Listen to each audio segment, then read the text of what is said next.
마을 여러 필의 노비까지 거느리고 길을 나섭니다.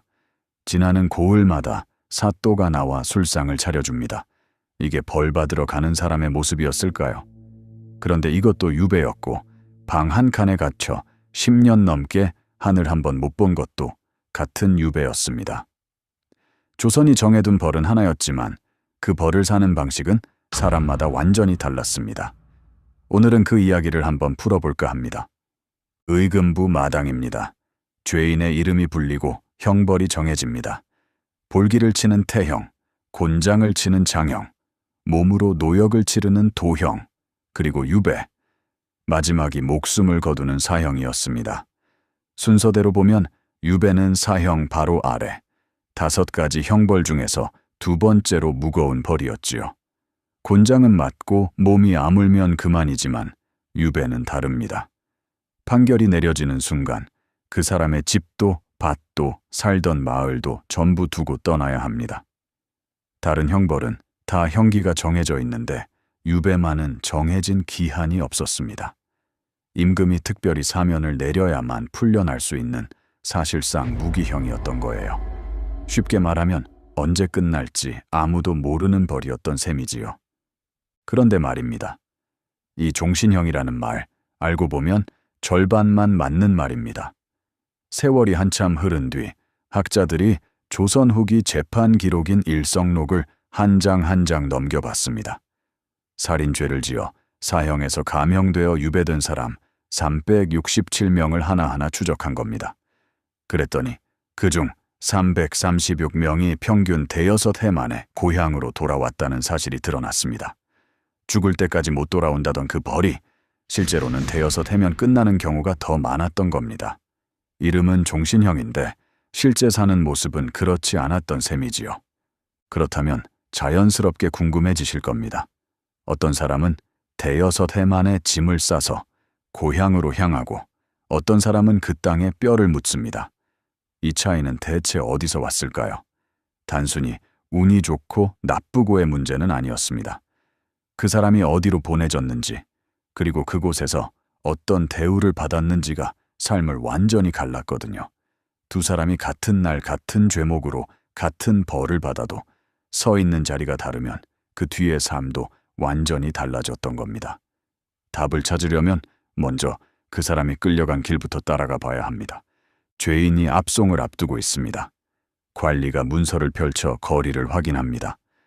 2000리, 2500리, 3000리 중 하나. 죄가 무거울수록 더 먼 곳으로 보냈지요. 그런데 지도를 아무리 들여다봐도 이상합니다. 조선 땅은 그렇게 넓지가 않거든요. 아무리 멀리 잡아도 서울에서 부산이나 함경도 끝까지가 고작인데 대체 무슨 수로 3000리를 채운다는 걸까요? 여기 재미있는 사정이 하나 숨어 있습니다. 이 3000리라는 거리 기준은 원래 조선이 만든 게 아니었거든요. 명나라 법전을 그대로 가져다 쓴 것이었습니다. 대륙에서야 3000리가 대수롭지 않은 거리였겠지만 좁은 조선 땅에 그 숫자를 그대로 갖다 붙이니 도무지 채울 방법이 없었던 거죠. 마치 옆 나라 옷을 그대로 빌려다 입었는데 우리 몸에는 도무지 맞지 않았던 셈입니다. 그래서 관리들이 짜낸 편법이 있었습니다. 문서에 붓으로 도장을 콱 찍으며 정한 규칙, 바로 바다를 한번 건너면 실제로 이동한 거리와 상관없이 무조건 1000리를 더 쳐주기로 한 것입니다. 나루터입니다. 죄인이 배에 오릅니다. 발을 딛는 순간 서류상의 거리가 훌쩍 뛰어오릅니다. 실제로 이웃에 있는 두 섬, 고금도와 신지도를 비교해보면 재미있습니다. 고금도는 2000리로 분류가 됐는데 바로 옆에 있는 신지도는 3000리 절해고도로 분류가 됐다고 하지요. 거리로만 보면 큰 차이가 없는 두 섬인데 바다를 건넜는지 아닌지가 벌의 무게를 갈랐던 셈입니다. 지금 우리가 들으면 참 황당한 계산법이지만 그 시절엔 이게 엄연한 국법이었습니다. 이름은 3000리인데 실제 거리는 그보다 훨씬 짧을 수도 있었다는 거 참 신기하지 않으세요? 그런데 이 거리라는 조건보다 더 중요한 게 하나 있었습니다. 바로 그 배에 누가 함께 올랐느냐입니다. 조선의 법에는 유형죄를 지은 사람이 처와 첩을 데리고 유배지로 갈 수 있다는 규정이 있었거든요. 혼자 쓸쓸히 끌려가는 게 아니라 가족과 함께 낯선 땅에서 새 삶터를 꾸릴 수 있었다는 뜻입니다. 그리고 이 조항 하나가 척박한 유배지에서 우리가 상상하지 못한 이야기들을 여럿 만들어냈습니다. 함경도 종성 땅입니다. 바람이 매서운 국경 마을에 유희춘이라는 선비가 도착합니다. 그곳에서 무려 19해를 살게 되는데요. 그 세월 동안 그는 고을 형암의 여종을 첩으로 얻어 딸을 넷이나 두었다고 합니다. 죄인의 몸으로 완전히 새 가정을 꾸린 겁니다. 그런데 이 사람이 그저 조용히 세월만 흘려보낸 게 아니었습니다. 그 시절 국경 마을에는 글을 아는 사람이 드물었는데 유희춘이 직접 나서서 아이들을 마당에 불러 모아 글을 가르쳤다고 전해집니다. 붓과 종이를 처음 쥐어보는 아이들이 하나둘 늘어나고 어느새 그 마을에 글을 배우는 젊은이들이 많아졌다는 거예요. 죄인으로 끌려간 사람이 그 마을의 첫 훈장님이 된 셈이지요. 여러분, 자식을 가르치고 싶어 하는 마음은 그 시절이나 지금이나 크게 다르지 않았던 것 같습니다. 낯선 국경 땅에서 딸 넷을 키우고 동네 아이들에게 붙잡는 법을 가르치며 19년을 버텨낸 사람이 있었다는 게 참 뭉클하게 다가오지 않으세요? 벌을 받는 몸이라도 곁에 사람이 있고 할 일이 있으면 그 세월을 견뎌낼 수 있었던 겁니다. 이렇게 유배지에서 새 삶을 꾸린 사람이 있는 반면에 고향에 남겨진 가족들의 사정도 결코 편치는 않았습니다. 죄인의 가족이라는 낙인은 유배지로 함께 떠난 사람에게만 붙는 게 아니었거든요. 고향에 남은 형제나 자식들도 그 그늘에서 자유롭지 못했습니다. 벼슬길이 막히고 혼사가 어려워지고 이웃의 시선이 달라지는 일도 있었지요.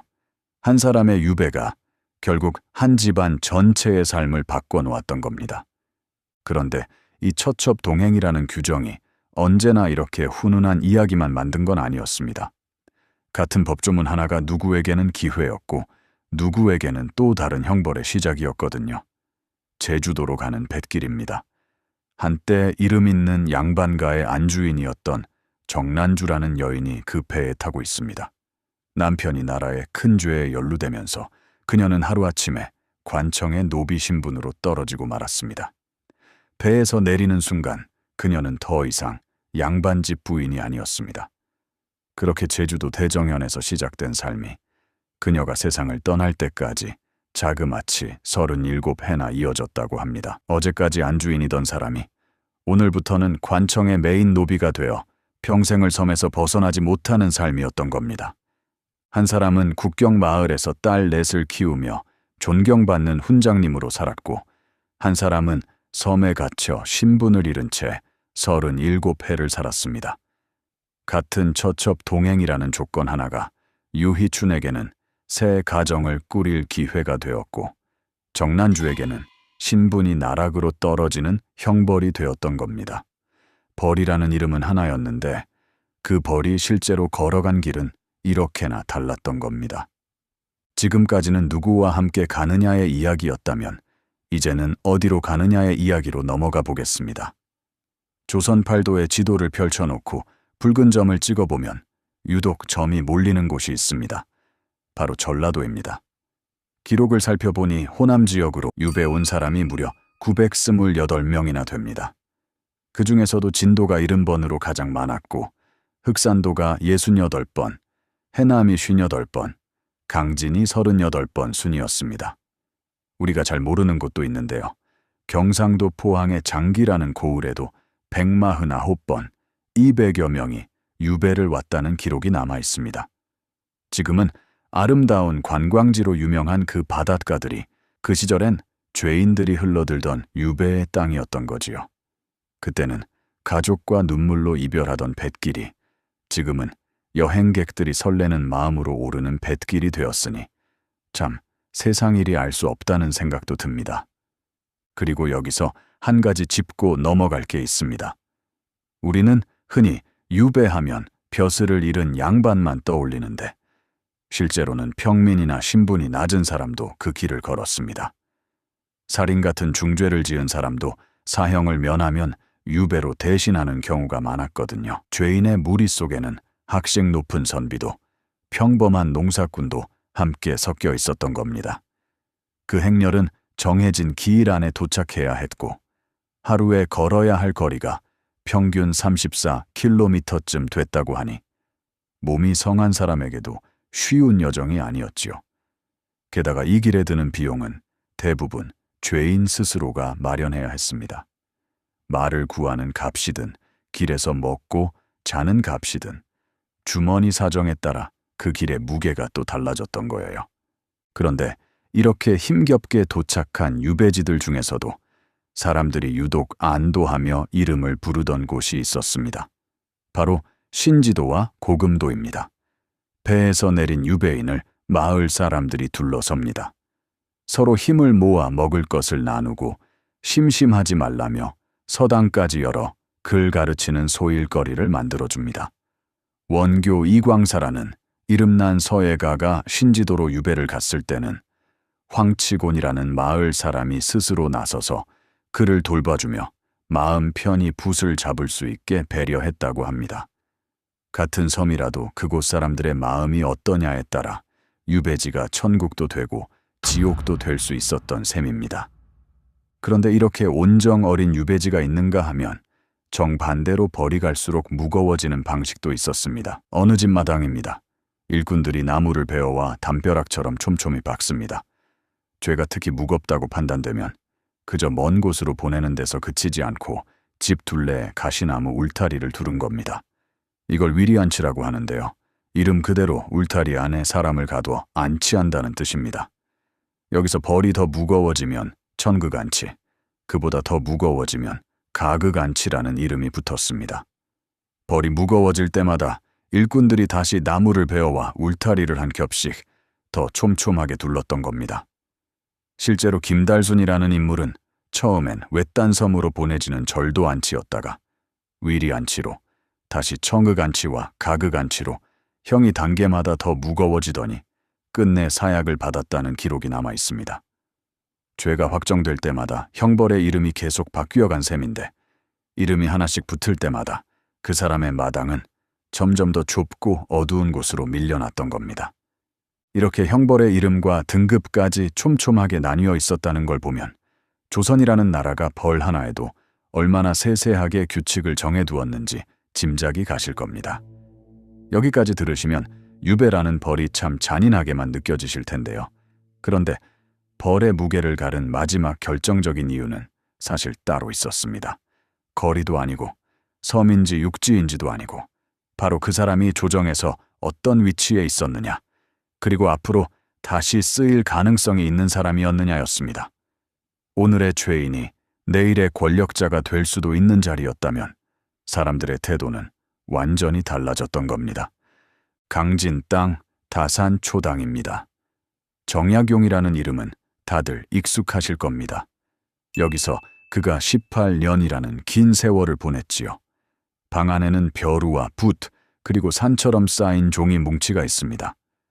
보통 사람이라면 그 긴 시간 동안 원망 속에 무너져도 이상하지 않았을 텐데 그는 오히려 붓을 놓지 않고 500여 권에 이르는 책을 써냈습니다. 법과 제도, 지리와 의학까지 조선의 지식을 한 몸에 갈무리한 거대한 작업이었지요. 그런데 이 정약용이 애초에 사형을 면하고 유배로 그칠 수 있었던 데는 이유가 있었습니다. 그가 정조 임금이 아끼던 신하였고 당대의 세도가와도 가까운 사이였다는 점이지요. 그 인연 덕분에 목숨을 건졌고 18년이 지나 여론이 잠잠해지자 비교적 순조롭게 풀려날 수 있었습니다. 그렇게 풀려나는 순간, 그러니까 해배 소식이 전해지는 그 순간은 유배인에게 어떤 의미였을까요?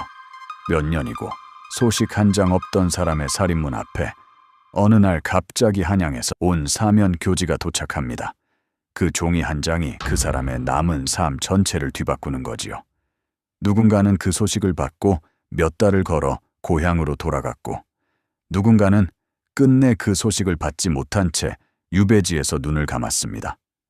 결국 같은 죄를 지어도 그 사람이 앞으로 다시 조정에 쓰일 사람인지 아닌지가 대우를 갈랐던 겁니다. 오늘 이 대감에게 술 한 상 잘 차려주는 게 훗날 자기 앞길을 위한 보험이 될 수도 있었으니까요. 그러니 노비를 거느리고 유람하듯 떠난 사람과 방 한 칸에 갇혀 하늘 한 번 못 본 사람의 차이는 결국 그 사람이 가진 힘과 인연에서 비롯된 것이었습니다. 돈이 있고 힘이 있으면 벌마저 가벼워지고 아무것도 없으면 벌이 곱절로 무거워졌던 시대. 지금 들어도 씁쓸한 이야기입니다. 사실 이런 모습은 그 시절만의 이야기는 아닐 수도 있겠습니다. 누구를 아느냐, 어디에 줄을 대고 있느냐에 따라 사람 대우가 달라지는 건 지금도 어디선가 벌어지고 있는 일이니까요. 그런데 한편으로는 그런 세상에서도 사람이 사람을 지켜준 이야기가 함께 남아있다는 게 그나마 위안이 됩니다. 우리가 사극에서 본 유배는 대개 한 장면으로 그려집니다. 초췌한 죄인이 나무 창살수레에 실려 쓸쓸히 끌려가는 모습이지요. 그 장면이 틀린 건 아닙니다. 실제로 그렇게 끌려간 사람도 분명 있었으니까요. 다만 그게 전부는 아니었다는 겁니다. 오늘 살펴본 진짜 유배는 그 한 장면으로 다 담을 수 없는 벌이었습니다. 누군가는 종신형이라는 이름값과 달리 대여섯 해 만에 돌아왔고 누군가는 죽을 때까지 그 땅을 벗어나지 못했습니다. 누군가는 낯선 마을에서 새 가정을 꾸리고 아이들을 가르쳤고 누군가는 양반이었다가 하루아침에 노비가 되어 평생을 섬에 묶였습니다. 같은 이름의 벌 안에 이렇게 여러 개의 다른 삶이 들어있었던 거예요. 그런데 이 모든 이야기를 돌아보면서 한 가지 마음에 남는 게 있습니다. 벌의 무게는 나라가 정했지만 그 벌을 실제로 사는 방식은 결국 사람과 사람 사이에서 결정됐다는 점입니다. 그 혹독한 시절에도 사람을 살린 건 결국 사람이었다는 점입니다. 유희춘에게 글을 배우겠다고 마당으로 모여든 국경 마을 아이들, 신지도에서 스스로 이웃을 자처한 황치곤 같은 이들 말입니다. 나라가 정한 벌은 매정했지만 그 벌을 견디는 자리마다 곁을 지켜준 사람들이 있었던 거지요. 정약용이 18년을 버텨낼 수 있었던 것도 결국은 그를 잊지 않고 마음 써준 몇몇 인연 덕분이었습니다. 벌은 나라가 내렸지만 그 벌을 버텨낼 힘은 늘 사람에게서 나왔던 셈입니다. 그러니 지금 우리 곁에서 힘든 시간을 보내는 누군가가 있다면 그 곁을 지켜주는 것만으로도 얼마나 큰 힘이 되는지 이 옛 이야기가 다시 한번 일깨워주는 것 같습니다. 낯선 땅에 홀로 던져진 사람도 곁에 누군가 있으면 견뎌낼 수 있었으니까요. 돌이켜보면 조선의 유배는 그저 옛날 이야기로만 남을 벌이 아니었습니다. 그 모든 삶이 오늘날 우리에게는 그저 실록 속 몇 줄의 기록으로 남아있을 뿐이지만 그 한 줄 한 줄 뒤에는 이렇게 저마다 다른 사연과 눈물 그리고 버텨낸 세월이 있었던 겁니다. 같은 벌을 받고도 누구는 무너지고 누구는 버텨냈던 걸 보면 결국 사람을 살리는 건 큰 게 아니라 작은 곁이었다는 생각이 듭니다. 오늘 이야기 들으시면서 여러분 곁에도 그런 사람이 있었는지 또 여러분이 누군가에게 그런 사람이 되어준 적이 있는지 한번 떠올려 보셔도 좋겠습니다. 오늘 이야기가 흥미로우셨다면 구독과 좋아요 부탁드립니다. 다음에도 몰랐던 옛 이야기로 또 찾아뵙겠습니다.